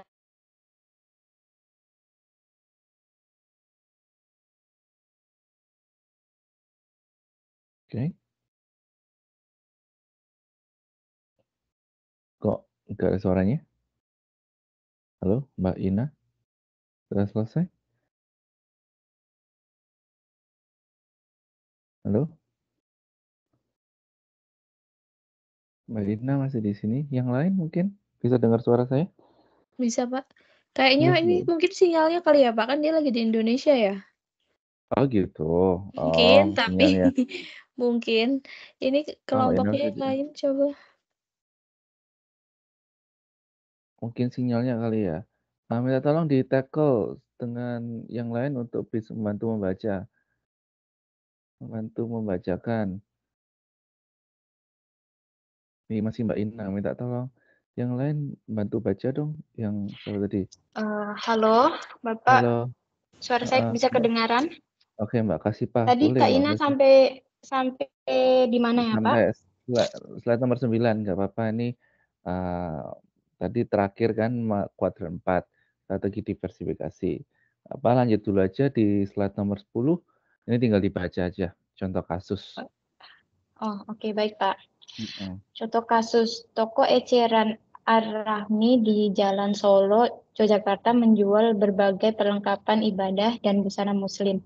Pada tahun 2005, perusahaan hendak menyusun strategi bersaing dengan diperlukan untuk 5 tahun ke depan. Selama 5 tahun yang lalu, kinerja perusahaan terus membaik dilihat dari laba yang diperoleh dan pangsa pasar yang dikuasai. Namun, tingkat pertumbuhan penjualan selama 2 tahun terakhir mengalami penurunan dibanding 3 tahun yang sebelumnya. C. Langkah-langkah penyusunan matriks. 1. Manajemen perlu membuat daftar indikator dari variabel eksternal dan internal yang diperkirakan mempengaruhi masa depan perusahaan dalam 5-15 tahun mendatang. Indikator adanya peluang bisnis, indikator ancaman bisnis, indikator keunggulan bersaing, indikator kelemahan perusahaan. Oke, lanjut. Langkah-langkah penyusunan materi, nggak tolong dibaca aja. Oh, Mbak Uut ada ya? Mbak Uut? Ada, Pak. Maaf, Pak. Tadi lanjutin punya Kak Ina aja dulu. Yang kuadran 4 itu belum dijelasin. Oh, oke. Mbak Ina. Ini Mbak Ina. Oke, yuk. Ya, oke. Kita lanjut di tadi mana? Di kuadran 4 ya. Kuadran 4 itu diperoleh jika nilai tertimbang ancamannya lebih besar daripada nilai tertimbang peluang bisnis. Dan di saat yang sama, nilai tertimbang kekuatan itu masih lebih besar dibanding dengan nilai tertimbang kelemahan perusahaan. Jadi perusahaan yang ada di kuadran 4 itu menggunakan strategi diversifikasi, baik diversifikasi konsentrik maupun konglomerasi. Oke. Udah Pak, lanjut ke yang tadi langkah penyusunan Strategi konglomerasi, oke. Maaf Pak, sebelumnya bisa dijelaskan atau dibenerin sedikit itu Pak. Kayaknya ada yang salah. Yang mana? Yang tadi itu, yang ada 4 kuadran. Iya, kenapa? Menurut Bapak, sepertinya ada yang ketuker apa enggak Pak? Coba minggu depan ya. Seingat saya ini emang ada yang ketukar, cuman saya cek minggu depan. Ini kan saya besok ajarkan di minggu depan ya. Saya simpan Baik, Pak. dulu ya pertanyaannya. Iya Pak. Konglomerasi tadi ya, oke. Ini ya Mbak Uut, ini bisa rekaman aja ya. Ini ada rekamannya. Ya. Ya, mau rekaman apa langsung Pak? Oh, orangnya ada? Ada Pak, saya Pak. Mbak Uutnya ada. Oke, boleh kalau bisa langsung. Biar lebih nyata. Baik Pak, terima kasih. Oke, saya lanjutkan langkah-langkah penyusunan matriks SWOT 4 kuadran. Sebenarnya langkah penyusunan matriks SWOT 4 kuadran itu ada 5 langkah. Langkah yang pertama tadi udah dijelasin sama Kak Casipah ya, yaitu identifikasi indikator dari variabel lingkungan. Selanjutnya langkah yang kedua yaitu pemberian bobot pada setiap indikator. Caranya adalah dengan membandingkan peran masing-masing indikator dalam mencapai tujuan perusahaannya. Jadi untuk kategori variabel kekuatan dan peluang, bobot diberikan berdasarkan seberapa besar sih kontribusi indikatornya terhadap pencapaian tujuan perusahaan. Terus proses yang sama juga dilakukan untuk kategori kelemahan dan ancaman. Caranya dengan mempertimbangkan seberapa besar hambatan yang bisa ditimbulkan dari setiap faktor indikator. Kemudian untuk menentukan bobotnya itu, bobot maksimum yang diberikan adalah 1 atau 100%. Kemudian bobot didistribusikan ke semua indikator sesuai dengan tingkat pengaruhnya masing-masing.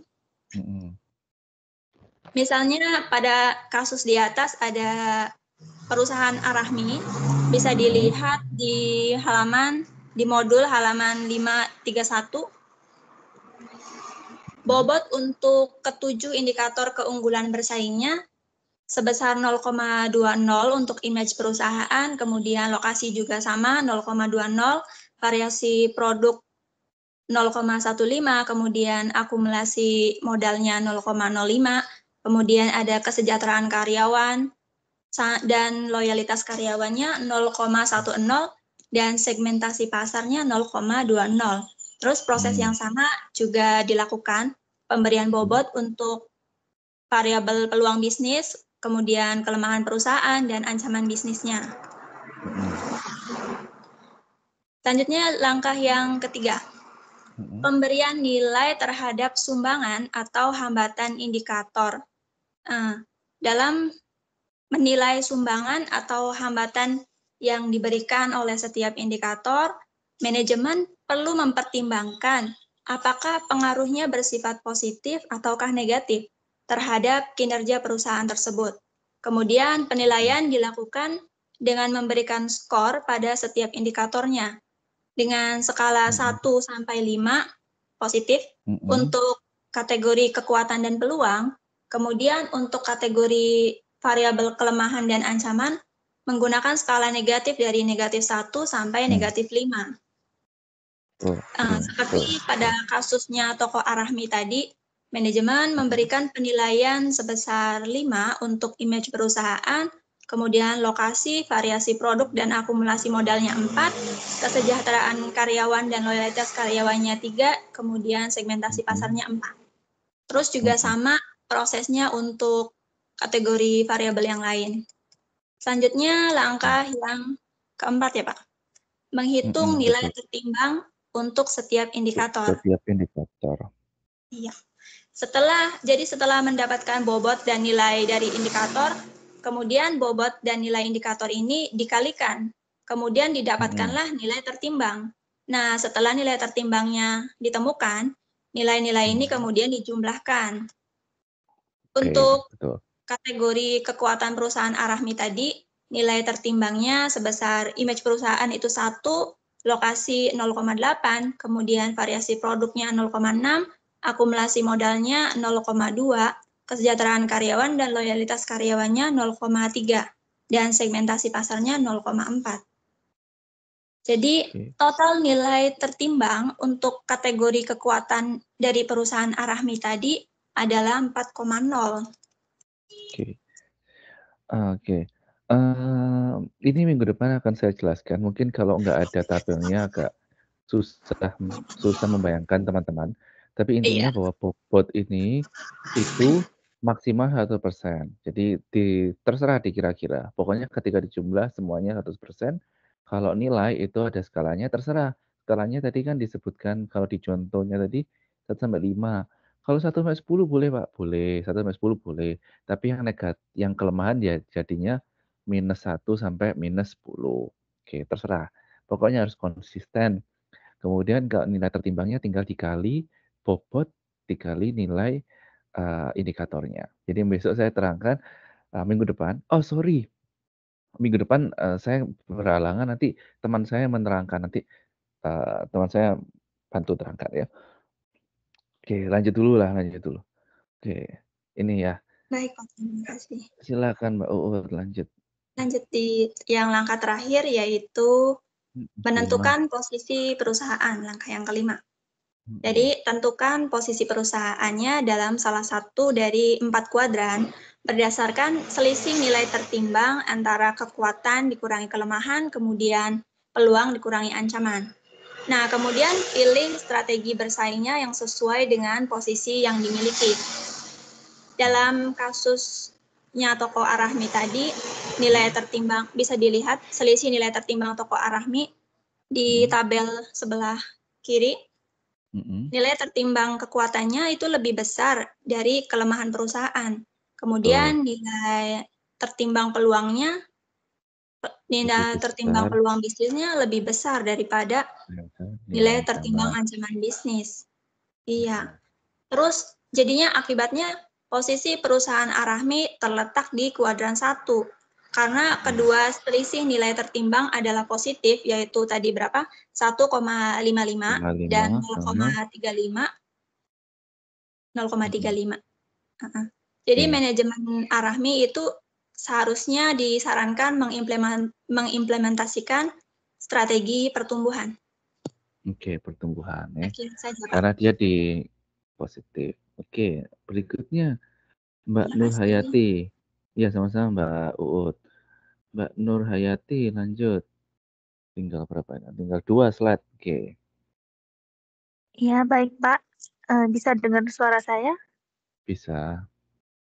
Oh ya. Saya akan melanjutkan yang bagian D, aplikasi metrik SWOT 4 klasik. Pada tahun 1994, sebuah bank di Indonesia sebagai perseroan terbatas menyusun metrik SWOT 4 klasik sebagai dasar untuk strategi bersaing periode 1995 sampai 1999. Metrik ini langsung menghasilkan nilai tertimbang tanpa uraian proses penyusunan. Manajemen penggunaan penilaian skala 1 hingga 10 dan mencari posisi perusahaan secara keseluruhan serta berdasar segmen pasar, yaitu corporate dan retail. Hasilnya menunjukkan 3 posisi. Perusahaan secara keseluruhan, posisi perusahaan dalam segmen corporate, dan posisi perusahaan dalam segmen retail.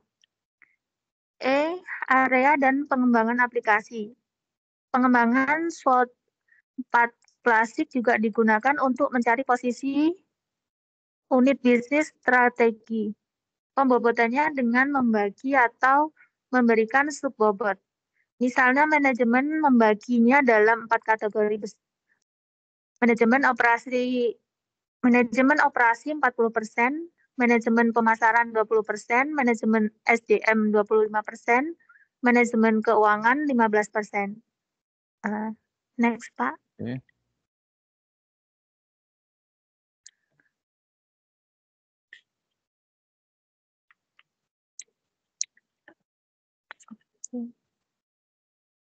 Keunggulan dan kelemahan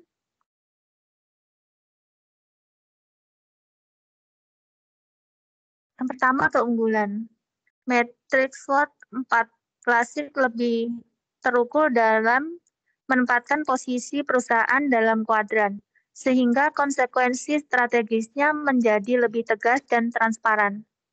Berbeda dengan matrix TOS klasik, di mana posisi perusahaan tidak terlihat dan pilihan strategi bersaing tergantung pada 4 kemungkinan kombinasi variasi kekuatan, kelemahan, peluang, dan ancaman bisnis.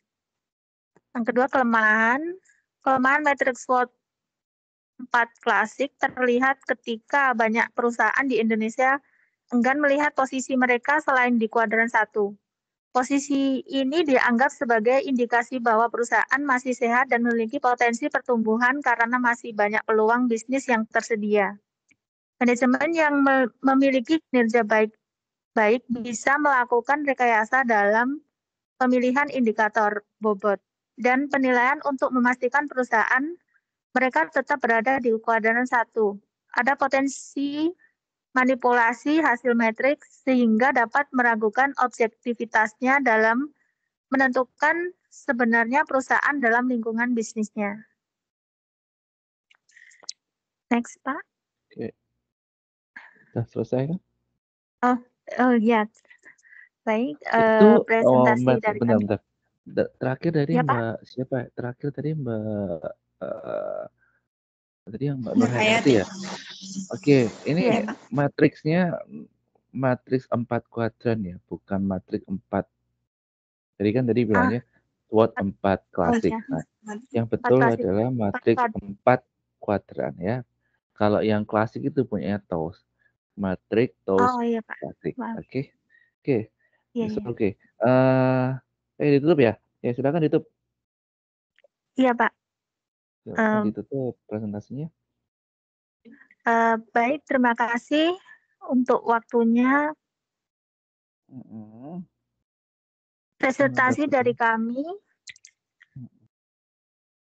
cukup sekian. Kalau ada kekurangannya, mohon maaf, Pak. Oke, nggak masalah. Ya, terima kasih.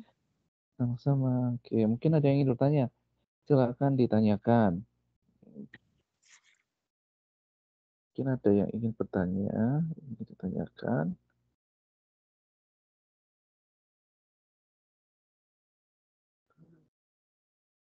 Bentar ya. Oke, good. Kelompok 2 silakan lihat di grup. Di grup WhatsApp. Itu pertanyaan dari saya. Jadi sama seperti kelompok 1, silakan dijawab via grup saja.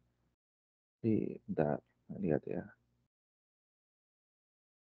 Mbak Klasipa, Mbak Ina, Mas Nanang, Mbak Nurhayati. Wait. Mbak Elvin tadi bikin slide-nya nggak? Ikut bikin slide nggak Mbak Elvin ini? Ada, Pak. Di Oke, benar ya. Tadi yang nggak ada tadi ya. Oke. Mbak Uut, Mbak Elvin, Mbak Ina, Mbak Nanang, Mbak Nurhayati, Mas Nanang, Mbak Nurhayati, Mbak Uut. Silakan lihat di grup WhatsApp. Itu ada 6 pertanyaan dari saya.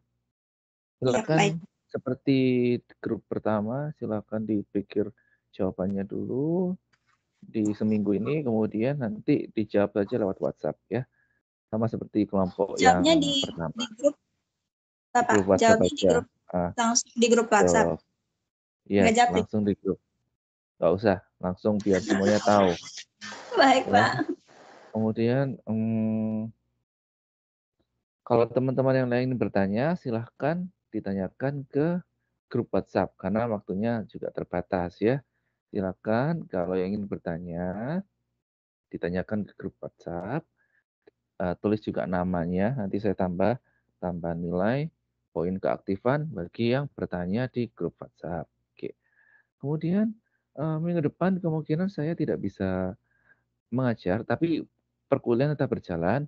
Saya minta tolong teman saya, namanya Ibu Afifah, teman saya kuliah S3 dulu, untuk menggantikan saya untuk minggu depan saja mengisi materi. Jadi nanti tolong kerjasamanya, misalnya karena Ibu Afifahnya tutor pengganti, maka mungkin kalau ada misalnya, Bu minta tolong slide-nya tetap slide saya hanya minta tolong Ibu Afifah untuk membantu menjelaskan.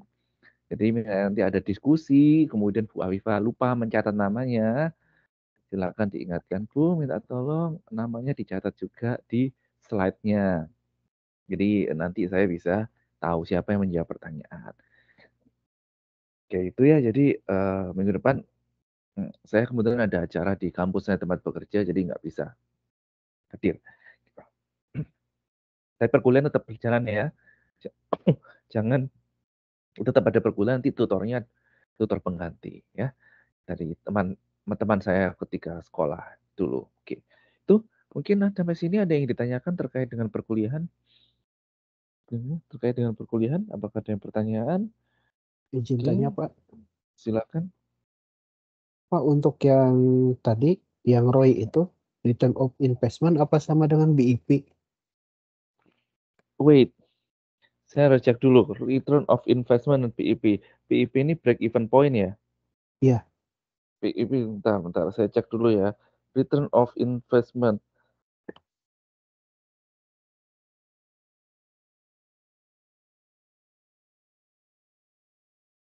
Return investment ini, oke, maaf, kesalahan saya. Jadi return of investment ini adalah bagaimana cara kita untuk mengukur keuntungan dari investasi. Jadi bukan break even point, maafkan. Jadi cara menghitungnya adalah dari net return-nya. Net return-nya adalah pengembalian nantinya penjualannya dibagi dengan biaya investasinya. Oke, return on investment. Oke, tapi basically semakin besar nilainya, maka nilai dari return kondisi dari perusahaan ini juga semakin bagus. Oke. Jadi kalau break even point ini adalah sebagaimana cepat kita mendapatkan balik modal, break even point atau BEP, sedangkan ROI ini adalah sebagaimana kesehatan perusahaan dilihat dari investasinya, atau sebagaimana, jadi misalnya nih kalau ROI adalah misalnya saya investasi mesin, kemudian untung nggak saya dengan investasi ini. Nah, cara menghitungnya adalah dari net return dibagi cost investment. Oke, atau juga bisa dihitung dengan caranya dihitung dengan return atau hasil, atau apa ya bilangnya ya, hasil penjualan yang kita dapat dikurangi investasi dibagi dengan investasi, itu juga sama. Semakin besar nilainya itu makin bagus. Oke, itu ya, maaf tadi salah. Terima kasih Mas Asep. Terima Jadi kasih, Pak. beda ya BEP sama ROI ya. Oke, Iya, jadi Pak. kalau BEP ini tadi break even point adalah bagaimana melihat tingkat pengembalian, seberapa cepat profit pengembalian kita. Dan misalnya modal kita keluar 5 juta, seberapa cepat 5 juta modal kita balik. Sedangkan return of investment atau ROI ini, apabila saya beli mesin atau saya invest di bangunan, profit enggak investasi saya, kayak gitu. Oke, maaf, kesalahan saya. Terima kasih atas pertanyaannya Mas Asep Dian. Oke, ada lagi yang ditanyakan terkait dengan materi?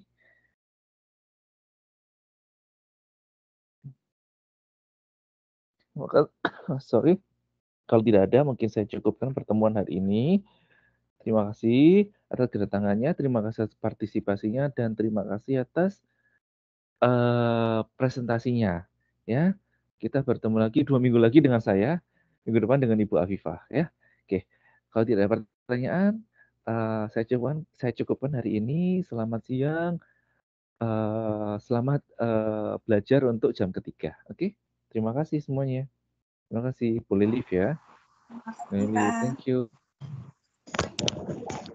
Terima kasih Bapak.